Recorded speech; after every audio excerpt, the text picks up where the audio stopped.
Facebook's got a market cap of $230 billion. It generates billions of dollars in profit. It's fundamentally reoriented our concept of society, how we interact. It employs 9,000 people. General Electric, an old economy company, employs 320,000 people. Of course, that might change with the advent of the Internet of Things and further automation. Should we conclude that the digital revolution was a failure? No, of course not. There are obviously huge benefits that were brought about as a result, new capabilities, but also I think more importantly is that we're only really in the first stage. And what I'd like to talk to you about today is about the second stage of the digital revolution and the next generation internet. So what does the next generation internet look like? It's all about the blockchain. So the first generation of the internet brought us the World Wide Web. The second generation is bringing us the worldwide ledger, the ledger of everything. A worldwide ledger. What kind of new capabilities and possibilities could that entail and could that enable? A record of who owns what, who bought what, who traded what, who married whom, who was obliged to do what, who fulfilled their contractual obligations, who ordered an autonomous vehicle, who voted, who listened to what song, who watched what movie. As part of the research for a paper we wrote on Bitcoin and blockchain governance last year, we spoke to the head of one of the largest consulting agencies in the world. And he revealed to us, and I won't reveal his name because you probably wouldn't want me to, but he revealed to us that if you look at credit card companies today, about 5% of the total transaction volume is cross-border payments. It represents about 10 to 15% of the revenue, but half the profit. My favorite example of this is one I actually heard yesterday from Primavera and Constance, which is vending machines that can monitor their stock, place bids directly with distributors, not only on what sells, but what generates the highest profit margin. So logically, this would lead to vending machines that are autonomous vehicles driving around selling heroin. The global IPO, this is great too. There's no limit really to how many tokens you could issue on the blockchain. Why not issue 100 million at 10 cents, 5 cents, 1 cent, make them available to anybody with a smartphone? You could basically launch a global IPO outside of the domain of the New York Stock Exchange or any specific jurisdiction. It would allow people of any economic class or any geographic area to participate. It's just a more responsive way of governing rather than the, I speak, you listen, you vote, I go for 4 years, tinker away, and then you come back and vote again, rinse and repeat. Like, this is not the right way to govern. There's a way to bring about more positive change by gleaning insights from the governed rather than just it being a direct down hierarchical system. So of course it's early stage. You don't want to necessarily create rules, regulations, frameworks around something before you've actually had an opportunity to see how it's developed. So is it too early to be thinking about governance given the fact that this is still such an early stage technology? No. Leaders of nation states, the most powerful countries in the world, got together at Bretton Woods and basically devised a new operating system for global governance. And it was based on state-based institutions, right? The IMF, the World Trade Organization, the United Nations, the World Health Organization, and the like. It was actually, at the time, pretty revolutionary stuff to create these global institutions that weren't strictly one nation or another nation. But ultimately, they were based on many of the same principles, right? Okay, so they were hierarchical, they were status-based, they were secretive, and they were largely closed ecosystems away from, the governed of the world. This discussion I'm trying to have today isn't about what kind of society we want to envision. There are a lot of people who think that there is no role for government in organizing society at all, that we should adhere to voluntarism or libertarianism and the like. And I'm sure there are others who think that the state should have a big and important role to play in society. So I'm of the view, basically, that blockchain, Bitcoin, shouldn't be a political argument. It should be figuring out a way to make a global resource with huge potential work, and what's the best way to do that. There's a man holding a red flag, waving it in front of a vehicle. And in Victorian-era England, they instituted these laws. They were called red flag laws, where any self-powered locomotive, basically car, had to be accompanied by a human being walking in front of them, waving a red flag to make sure that horses and pedestrians weren't startled by this strange new contraption that was rolling down the road. Now, when you think about cars, what makes them better than, say, walking on your own 2 feet is that they go faster than a human being, and that they offer this personal freedom. So these are, I think it's an apt metaphor to describe what happens when governments try to enact rules before fully understanding things. They've got diverse stakeholders, private sector, government, civil society organizations, users, consumers, etc. They address a global problem. They exploit the digital revolution by using digital technology, and they're self-organized forms of governance. They're not hierarchical, they're not top-down. So state-based institutions like the IMF or the World Trade Organization or the UN should not govern digital currencies, Bitcoin, blockchain, just the same way they should not govern the internet. For one, we think GSNs can do it better.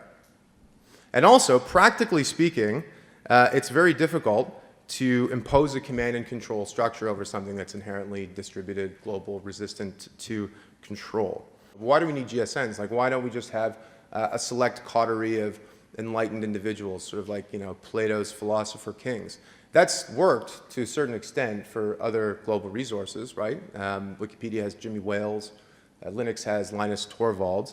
But I think, and honestly, Bitcoin had, Satoshi Nakamoto at one point, right? So I think when you're talking about something like this that could potentially pervade the basic economic institutions and corporations of the world, you can't rely on the key man risk that you get when you've got one person sort of pulling all the strings. So I think the best example of this is the Internet Governance Network. So we spoke earlier about some of the ways the current internet has failed, but by and large, internet governance works pretty well. So what is it? Well, today the internet is governed by what at one time would have been an unthinkable collection of individuals, civil society organizations, private companies, governments, and corporations, all working basically with the tacit, if not active support of nation states.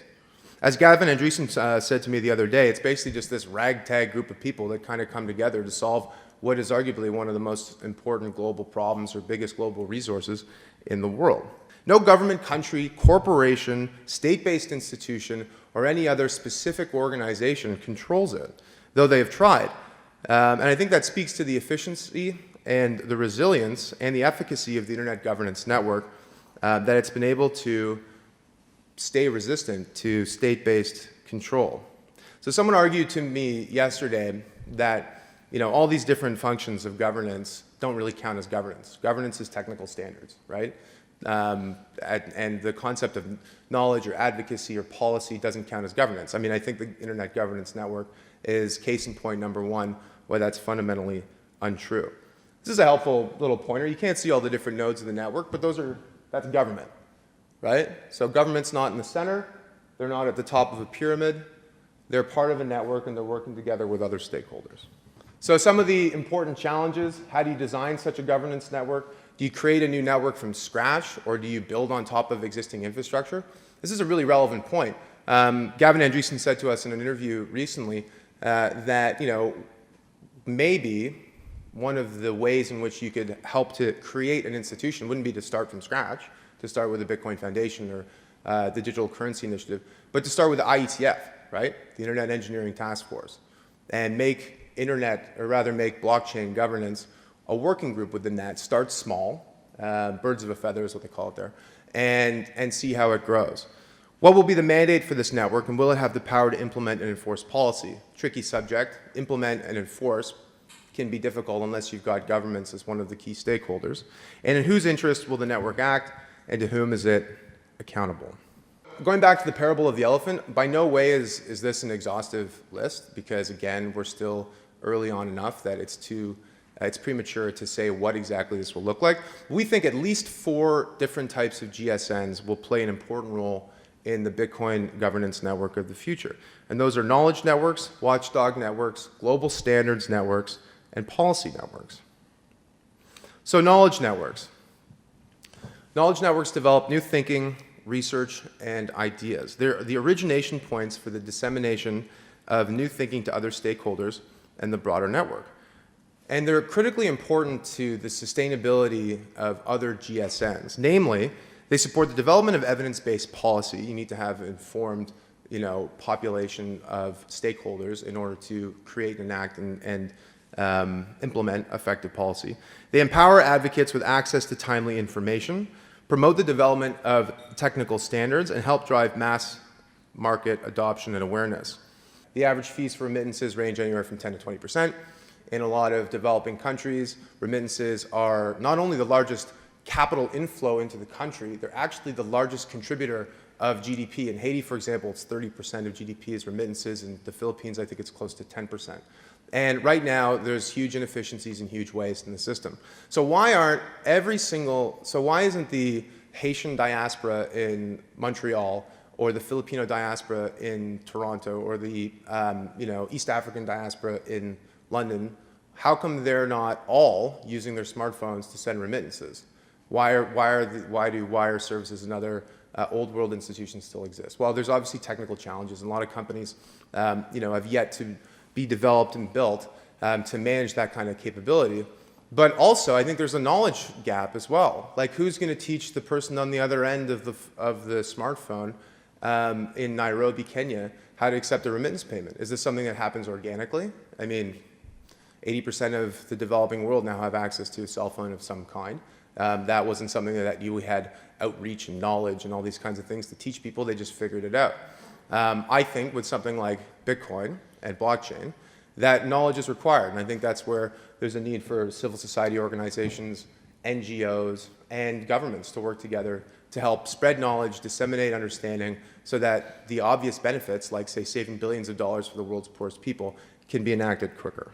It's not just things like the block size. There's going to be all sorts of technical common standards that are going to come into existence, especially as this becomes larger and more important in the global economy, and there are issues that need to be addressed. I think today there's an unmistakable vacuum. I won't say of power, because I don't want to connote some kind of hierarchical power structure, but of leadership. And the community is going to need to address that collectively, legitimizing it, nurturing it, and stewarding it into the future. Thank you very much.